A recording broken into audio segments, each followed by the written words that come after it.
大家好，歡迎嚟到袁 BB YouTube channel。大家好啊，好耐冇見啦，咁多位。係啊，咁咧我哋咧下個月咧就農曆8月15啊，農曆8月15係咩日子啊？農曆8月15就係中秋節啦。中秋節大家會做啲咩㗎？通常袁 BB 你會做啲咩㗎？我話食月餅。係啊，食月餅啊嘛，係啊，好好味啊食月餅啊！點解咁快打開嘅？係啊，咁我哋咧最近咧就喺 A1 Bakery 啦，就買咗呢個寶可夢嘅月餅啊！今日咧8月10號咧，終於有得拎啦！咁呢個盒咧其實好靚嘅喎。先講啦，有朱子嘅2月3加啦，同埋有皮卡丘啦。咁側邊咧有緊鬼添㗎，側邊係啊，你俾大家睇下。哇！我一開頭我都冇留意到，原來有緊鬼。嗰邊有緊鬼啦，跟住你邊咧有甲賀飲蛙嘅。咦係喎。係啊，同埋咧個設計咧係好中國嘅特色㗎喎。拎住把傘。有啲係啊中國嘅特色，可能因為呢個係中國嘅傳統。唔係，原來呢度下邊寫 A1 Bakery。冇錯啦。咁入面有啲乜嘢嘅咧？咁入面咧，我哋打開睇下先，好唔好啊？我已經睇到有隻碟啊！呢隻碟咧好靚嘅，其實我覺得，同埋好實用嘅呢隻碟。呢隻碟咧就唔係啲玻璃一跌就碎嘅，佢似乎咧係一啲塑膠纖維嗰類嘅。咁除咗咧有隻碟之外咧，同埋隻碟好輕啊！小朋友咧都啱可以幫手拎下。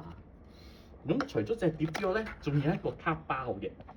呢個卡包咧有機會咧係3款其實係3款嘅入面咧一係就皮卡丘啦，一係咧就噴火龍啦，一係咧就甲賀飲蛙。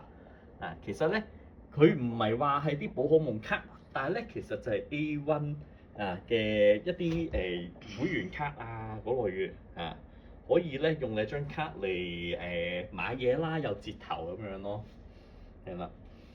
咁我哋除咗有呢個碟啦、卡包啦，咁咧當然唔少得就有幾多隻月餅？4隻。咁我哋已經拎晒啦。係啊，本身咧有4隻嘅奶黃月餅。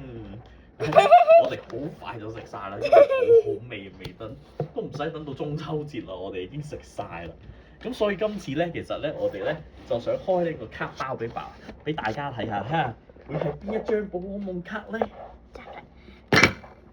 好啊，我媽已經開咗呢張寶可夢卡，咁跟住後咧就睇下仲有啲乜嘢先。哎呀，點解咁黑仔嘅咧？連續4張甲賀，唔係連續3張甲賀飲蛙。點解咁多張甲賀飲蛙嘅咧？因為咧頭先咧我阿爸咧就抽咗2張啦，跟住就連續咧2張都係中咗甲賀飲蛙，跟住後咧我家姐咧抽咗1個啦，跟住就中咗皮卡丘。咁跟住後咧總括嚟講咧，我哋咧就買咗4盒呢個，咁跟住後咧有1盒係皮卡丘，另外嗰3盒都係甲賀飲蛙。好逼啊！俾大家睇下啦。我哋同甲賀飲蛙好有緣。雖然甲賀飲蛙都係受歡迎嘅寶可夢，但係咧我好期待咧抽中3個唔同嘅寶可夢咯，而唔係有3個嘅寶可夢。睇下到時咧，我唔知會唔會可以同人哋交換得到啦。2張甲賀飲蛙換1張噴火龍，唔知會唔會有人願意咧？係咪？好啦，咁今日我哋錄到呢度啦，多謝大家收睇，拜拜。拜拜。